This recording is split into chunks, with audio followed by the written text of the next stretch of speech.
নাতনি স্কুলের সরস্বতী পূজার অনুষ্ঠানে এসেছেন নীলাঞ্জনবাবু। গার্জিয়ানদের বসতে দেওয়া চেয়ারগুলোর সারিতে একটু দূরে বসা হলুদ শাড়ি পরা যে বয়স্ক ভদ্রমহিলা একটি বাচ্চা ছেলেকে কোলের কাছে নিয়ে কথা বলছেন। নীলাঞ্জনবাবুর মনে হচ্ছে ভদ্রমহিলার মুখটা খুব চেনা, কোথায় যেন দেখেছেন। তাই তার চোখ নিজের অজান্তে বারবার চলে যাচ্ছিল ভদ্রমহিলার মুখের দিকে। বাচ্চাটার সাথে ভদ্রমহিলা কথা বলতে বলতে হঠাৎ হেসে উঠতেই মহিলাটির ডান গালের টোলটা পুরনো স্মৃতি সব মনে করিয়ে দিল নীলাঞ্জনবাবুর। নীলিমা, তার প্রথম প্রেম। তবুও আরেকবার ভালো করে তাকিয়ে দেখলেন। হ্যাঁ, তিনি ঠিকই ধরেছেন। ওই রকম ডান গালের টোলেই তো তিনি একদিন টলে গিয়েছিলেন। এই মন মাতানো টোল কি তিনি ভুলতে পারেন কখনো? কিন্তু আজ এতদিন পরে এখানে এমনভাবে দেখা হবে ভাবতেই পারছেন না নীলাঞ্জনবাবু। প্রাথমিক উত্তেজনায় তিনি লাঠিতে ভর দিয়ে উঠে দাঁড়ালেন। নিজের বয়স যে 70 পেরিয়ে গেছে 2 মাস আগে তা ভুলেই গেছেন যেন। কিন্তু হঠাৎ খেয়াল হলো এতদিন পরে নীলিমার সামনে যাওয়াটা ঠিক হবে কি না। তিনি নিজে বিপত্নিক হয়েছেন বহু বছর। ছেলে হবার সময়ই তার স্ত্রী গত হন। তারপর থেকে ছেলেকে একা হাতেই মানুষ করেছেন তিনি। এখন ছেলে বৌমা দুজনেই চাকরি করে, দুজনেই স্বাভাবিকভাবে ভীষণ ব্যস্ত। তাই নীলাঞ্জনবাবুর রিটায়ারমেন্টের পর পাকাপাকিভাবে নাতনি স্কুলের গার্জিয়ান হিসেবে তার নামই নথিভুক্ত করে নিশ্চিন্ত হয়েছে তারা। ছেলের পরে এখন নাতনির দেখাশোনার দায়িত্ব ওনাকেই সামলাতে হয়। যদিও এতে তার বিন্দুমাত্র আপত্তি নেই, কিন্তু নীলিমার নিশ্চয়ই স্বামী পুত্র কন্যা নিয়ে সুখের সংসার। তাই নিজের উত্তেজনা প্রশমিত করে আবার চেয়ারে বসে পড়লেন তিনি। লাঠির ওপরে থুতনি রেখে ফিরে গেলেন প্রায় 52 বছর আগের কৈশোর জীবনে। নীলিমা তাদের গ্রামের স্কুলের মাস্টারমশাইয়ের মেয়ে। যেহেতু নীলাঞ্জন ভালো স্টুডেন্ট ছিল স্কুলে, সেই সূত্রে মাস্টারমশাইয়ের প্রিয় ছাত্রের মধ্যেও একজন ছিল সে। অঙ্কতে কোনো অসুবিধা হলে মাস্টারমশাইয়ের বাড়িতে সমস্ত ছাত্রদের অবাধ গতিবিধি ছিল। কিন্তু মাস্টারমশাই ভীষণ রাগী প্রকৃতির ছিলেন বলে বিশেষ কেউ সেই পদ মাড়াতো না। নীলাঞ্জন আর তার এক খুব কাছের বন্ধু রনেন কিন্তু অসুবিধা হলে যেত স্যারের বাড়ি। যেহেতু রনেন স্যারের দুঃসম্পর্কের আত্মীয় হতো, সেজন্য অন্দরমহলে রনেনের মাঝে মাঝে প্রবেশাধিকার থাকলেও নীলাঞ্জনের ছিল না।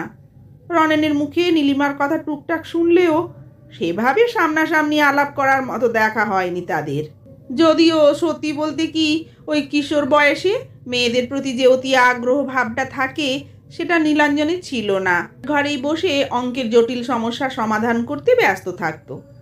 কিন্তু অন্তর্যামী জানেন, অন্দরমহলের সুন্দরী মেয়েটি অনেক আগেই তাকে আড়াল থেকে দেখে তার প্রেমে পড়ে গিয়েছিল। সরস্বতী পুজোর দিন মাস্টারমশাইয়ের বাড়িতে পুজো দেখতে আসা নিমন্ত্রণ ছিল তার আর রনেনের। আগে 2-1বার নীলিমার উপস্থিতি সেভাবে লক্ষ্য না করলেও সেদিন একদম সামনাসামনি নতুন রূপে নতুনভাবে দেখেছিল নীলিমাকে। হলুদ শাড়িতে ঠাকুরমশাইয়ের ফাই ফরমাস খাটতে নীলাঞ্জন কেন জানে না চোখ ফেরাতে পারছিল না। এতদিন নীলিমাকে এভাবে কখনো লক্ষ্য করেনি সে। স্কুলে গিয়ে অঞ্জলি দেবার কথা ভুলে গিয়েছিল নীলাঞ্জন। হঠাৎ মনস্থির করলো স্যারের বাড়িতেই অঞ্জলি দেবে। বন্ধুর মনের পরিস্থিতি দেখে স্বাভাবিকভাবেই রনেনের রসিকতার পাত্র হতে হয় তাকে। নীলিমায় নীল বলে নতুন নামকরণে তাকে খ্যাপাতে থাকে রনেন। অন্য সময় হলে নীলাঞ্জন রেগে যেত ঠিকই, কিন্তু সেদিন সেই মুহূর্তে রনেনের রসিকতাকে সে বেশ উপভোগ করছিল। মনে হয়েছিল নীলিমায় নীল নামটা বেশ ভালোই দিয়েছে রনেন। অঞ্জলি দেবার সময় নীলিমা তার হাতে ফুল দিতে এসে নীলাঞ্জনের দিকে তাকিয়ে যখন একটা মিষ্টি হাসি দিয়ে বলেছিল, এত কি হাঁ করে দেখছো নীলুদা, তখনই ডান গালের টোলটা আরও অপূর্ব লেগেছিল নীলাঞ্জনের। সেই মুহূর্তে তার কিশোর হৃদয়ে আটকে গিয়েছিল ডান গালের ওই মন মাতানো টোলে। এরপর থেকেই বেশিরভাগ অঙ্কই যেন বড্ড বেশি বোঝার অযোগ্য হয়ে যায় তার কাছে। অঙ্ক বুঝতে সে প্রায় ছুটে যায় স্যারের বাড়িতে, কিন্তু চোখ খুঁজে এক ঝলক দেখা পাবার আশায়। ধীরে ধীরে সে খেয়াল করে প্রেমে সে একা পড়েনি। স্যারের বাড়ি গেলেই যে কোনো ছুতোতে নীলিমাও তার বাবার কাছ থেকে ঘুরে যেত। কিন্তু তার চোখ থাকতো নীলাঞ্জনের চোখে, আর ডান গালে থাকতো সেই মন মাতানো টোল। স্যার রাগী হলেও বুঝতে পারতেন না তার সামনেই ঘটে যাওয়া দুটি নির্মল হৃদয়ের আদান প্রদান। প্রেমে তৃতীয় ব্যক্তির সাহায্য অনস্বীকার্য, তাই রনেনের সহযোগিতায় বেশ কয়েকটি চিঠি বিনিময়ও হলো দুজনের। একই স্যারের মেয়ে ধরা পড়লে ভীষণ মান সম্মানের ব্যাপার, তার ওপর নীলাঞ্জনের বয়সটাও অল্প। নীলাঞ্জনের বাবা ভীষণ কড়া মানুষ, জানতে পারলে আস্ত রাখবেন না তাকে। কিন্তু প্রেম কি এসব বাধা মানে? তাই প্রেমে হাবডুবু খেয়ে রক্ত দিয়ে ভালোবাসি বলে চিঠি লিখে নীলিমাকে দেওয়ার পরে সেই বই কিছুদিন পরে দুর্ভাগ্যক্রমে বাড়ির লোকের হাতে পড়ল। কিন্তু এই চিঠিতে সৌভাগ্যক্রমে রক্তের ঘাটতির ফলে নীলাঞ্জনের নাম লেখা ছিল না বলে সে যাত্রায় নীলাঞ্জন ধরা পড়তে পড়তে বেঁচে গেল। কিন্তু পরে রনেনের মুখে শুনেছিল কে চিঠিটা দিয়েছে নীলিমাকে, সেই নিয়ে নীলিমার ওপরে খুব ঝড় বয়ে গিয়েছিল। কিন্তু সমস্ত ঝড় একা মাথায় পেতে নিয়ে একবারও নীলাঞ্জনের নাম উল্লেখ করেনি নীলিমা। সব শুনে নীলিমার জন্য ভীষণ মন খারাপ হলেও নীলিমার কাছে ক্ষমা চাওয়ার জন্য আর একবারও তাকে সামনে দেখতে পায়নি সে। তবুও দুরু দুরু বুকে এর 1 মাস পর গিয়েছিল স্যারের বাড়ি অঙ্ক বোঝার অজুহাতে। নীলিমা তার নাম না বললেও তবুও কেন জানে না স্যার সেদিন তাকে ডেকে ভদ্রভাবেই বলেছিলেন এবার থেকে তিনি আর বাড়িতে অঙ্ক দেখাবেন না। এবার থেকে বিশেষ অসুবিধা হলে স্কুলের অফ পিরিয়ডে যেন শিখে নেয়। অতএব স্যারের বাড়িতে যাওয়ার পথও বন্ধ হয়েছিল একেবারের মতো। বিধ্বস্ত অপমানিত মনে সেদিন স্যারের বাড়ি থেকে ফেরার সময় এদিক ওদিক খুঁজতে খুঁজতে জানালায় চোখ চলে গিয়েছিল তার। পর্দার ওপরে শুধু দেখেছিল দুটো ডাগর জল ভরা চোখ। নীলাঞ্জনের বুকটাতে মোচড় দিয়ে উঠেছিল। কিন্তু কি করবে সে? নিজের পায়ে দাঁড়ানো যে তার এখন অনেক দেরি। একে গ্রামগঞ্জ, তার ওপরে তখনকার দিনে এখনকার মতো দেখা করার এত সুযোগ সুবিধাও ছিল না। মেয়েরা বাড়ির বাইরে একা বের হবার সুযোগই পেত না। রনেনও সন্দেহের তালিকায় ছিল, তাই স্যারের বাড়ি যাওয়া সেও নিজের থেকেই বন্ধ করে দিয়েছিল। ব্যাস, নীলিমার সাথে দেখা হওয়া তো দূর, আর কোনো যোগাযোগেরও সম্ভাবনা রইল না। এই করে দেখতে দেখতে 1 বছর কেটে গেল। ম্যাট্রিক পরীক্ষাতে পাশ করে কলকাতায় কলেজে ভর্তি হলো নীলাঞ্জন। ভেবেছিল নিজের পায়ে দাঁড়িয়ে নীলিমার কাছে আসবে, তখন আর কেউ বাধা দিতে পারবে না তাদের। কিন্তু পরের বার বাড়ি ফিরে এসে রনেনের মুখে শুনেছিল নীলিমার অনেক দূরে বিয়ে হয়ে যাবার খবর। পাত্র ভালো চাকরি করে। যদিও নীলিমা নাকি রাজি ছিল না, ভীষণ কান্নাকাটি করেছিল। কিন্তু তখনকার দিনে একটা মেয়ের পক্ষে কান্নাকাটি ছাড়া আর কী বা করা সম্ভব ছিল। ভীষণ মানসিক কষ্টে নীলাঞ্জন কলকাতায় চলে আসে। গ্রামে ফিরতে আর তার মন চাইতো না। চাকরি পাবার পরে বাড়ির চাপে বিয়েও করেন, সংসার হয় তাঁরও। কিন্তু সময়ের স্রোতে মনের এক গভীর কোণে সযত্নে লালিত হয় তার অপূর্ণ প্রেম। দাদাই ডাকে সম্বিত ফেরে নীলাঞ্জন বাবুর। অঞ্জলি দেবার জন্য নাতনি তার হাত ধরে ডাকছে।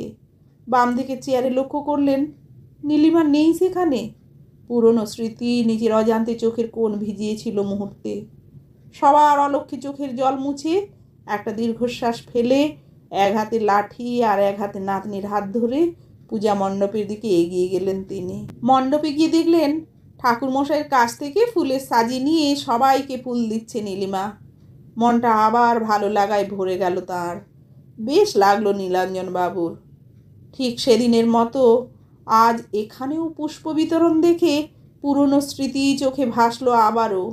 ভালো করে নীলিমাকে দেখে স্বস্তির হাসি হাসলেন, কারণ ততক্ষণে দেখে নিয়েছেন নীলিমার স্মৃতিতে সিঁদুর নেই। পাকা চুলের ছোঁয়ায় বয়স হলেও সেই মুখের হাসির মিষ্টতার কোনো পরিবর্তন হয়নি নীলিমার। সেই সঙ্গে সেই মন মাতানো টোলটা একই রকম আছে। নীলিমা দেবী হাতে করে সাজিটা নিয়ে নীলাঞ্জন বাবুর কাছে এসে ফুল দিল। অবাক হয়ে গেলেন নীলাঞ্জন বাবু। নীলিমা এমন ভাব করছে যেন রোজ দেখা হয়। ফুল হাতে নিতেই নীলিমা দেবী মিষ্টি হেসে বললেন, এখনও সেই হাঁ করে তাকানো রোগ যায়নি, বয়স হলো তো। তিনি বুঝলেন নীলিমাও তাকে অনেক আগেই দেখেছে। এই বয়সে এসেও আবার বুকের মধ্যে এক অদ্ভুত চঞ্চলতা অনুভব করলেন তিনি। সেই প্রথমবারে দেখার মতো আজও খুব অস্থির মনে অঞ্জলি দিলেন নীলাঞ্জন বাবু। অঞ্জলি শেষে নীলিমা দেবী নীলাঞ্জনবাবুর কাছে এসে জিজ্ঞেস করলেন, কেমন আছো নীলুদা? এই নীলুদা ডাকটাতে এমন জাদু ছিল যে চোখের কোণে আবার জল জমে গেল নীলাঞ্জনবাবুর। অনেক দিন পরে আজ যেন বড্ড বেশি আবেগতাড়িত হচ্ছেন তিনি। নাকি বেশি বয়স হলে এমনটাই হয়? মৃদু হেসে নীলিমার দিকে পূর্ণ দৃষ্টিতে তাকিয়ে বললেন, প্রায় 52 বছর পরে আবার আমরা সামনাসামনি। আজ সরস্বতী পূজা, আর তুমি সেই হলুদ শাড়িতে। মনে পড়ে? এইটুকু বলে এক দৃষ্টিতে তাকিয়ে থাকলো কিছুক্ষণ বয়স্ক নীলিমার দিকে। বয়সের আর সংসারের ভারে নীলিমার সেই আগের রূপ আর নেই। কিন্তু প্রেম বুঝি বয়স রূপ মানে না। প্রেম মনে হয় যে কোনো বয়সেই লজ্জায় রাঙিয়ে দিতে পারে। তাই হয়তো এই প্রশ্নে নীলিমা দেবী লজ্জায় মুখ নামিয়ে নিলেন। কিন্তু দুজনেই বুঝলেন, এত বছর পরেও দুজনের মনের কোনো এক কোণে সযত্নে লুকিয়েছিল যে ভালোবাসা, তা আজ চোখে মুখে ফুটে উঠেছে তাদের। গল্পে গল্পে জানা গেল নীলিমার 2 ছেলে 1 মেয়ে। নীলিমার স্বামী মারা গেছেন বছর 10 আগে। তাই নীলিমা এখন ভাগের মা। 6 মাস এই ছেলে, 6 মাস ওই ছেলের কাছে থাকে। ছেলে বউয়ের সংসারে ভাগের মা হয়ে থাকাটা যে কি কষ্টের। নিজের ইচ্ছে বলতে কিছুই ছিল না, পরের বাড়ির মতো। আসলে ছেলে দুটোকেও দোষ দেওয়া যায় না, তারাও সংসারে জাঁতাকলে পড়ে বউয়ের কথাকেই বেশি স্বীকৃতি দিত। ছেলেদেরকে নির্দোষ প্রমাণ করতে গিয়েও চোখে জল চলে আসে নীলিমা দেবীর। অবশেষে নীলিমা দেবীর মেয়ে গিয়ে দাদা বৌদিদের সাথে ঝগড়া করে তাকে এনে নিজের কাছে রেখেছে। মাস 2 হলো। জামাই বাবা জীবনও বেশ যত্ন করেন তাকে। আজ নাতির বায়নায় তাকে তাদের স্কুলে আসতে হয়েছে। ভাগ্যিস এসেছিল স্কুলে। মুচকি হাসল নীলাঞ্জনবাবু, যেন সেই কিশোর বয়সে ফিরে গেছেন তিনি অনেক দিন পরে। তারপর কিছুক্ষণ থেমে লাঠির ওপরে 5টা আঙুল দিয়ে একবার তাল দিয়ে ভারিক্কি ভঙ্গিতে বললেন, আর কিন্তু আমাদের কেউ বাধা দিতে পারবে না, কারণ এখন আমরা নিজেরাই নিজেদের গার্জেন। নীলিমা দেবী মৃদুস্বরে অবাক হয়ে বললেন, কিসে বাধা দেবে? এর মতো করে বাঁচবো যে কটা দিন আছি। দেখা করব যখন খুশি, ঘুরবো, সিনেমা দেখব। নীলিমা দেবী হেসে বললেন, দূর, তাই হয় নাকি? বুড়ো বয়সে ভীমরতি বলবে লোকে। নীলাঞ্জনবাবু বললেন, বলুক, যার যা মন চায়। আমি কিন্তু আর কারোর বাধা মানছি না। ছেলে মেয়েকে আমরা বড় করেছি, তাদের সংসার গুছিয়ে দিয়েছি। এবারে না হয় আমরা নিজেদের জন্য একটু স্বার্থপর হলাম, কার কি এসে যায় তাতে? নীলিমা দেবী মুচকি হেসে বললেন, আর এখন ছেলে মেয়েরা না মানলে, বাধা দিতে এলে কি করবে? নীলাঞ্জনবাবু স্থান কাল ভুলে শূন্যে হাতের লাঠি ঘুরিয়ে বললেন, লাঠি পেটা করবো সব কটাকে, কোনো বাধা আর মানব না। বলেই হো হো করে হেসে উঠলেন। অনেকদিন পরে কেন জানি না নীলিমা দেবীর খুব ইচ্ছে হলো নীলাঞ্জনবাবুর খুব কাছটিতে এসে বসে হাতে হাত রেখে একটু স্পর্শ করতে।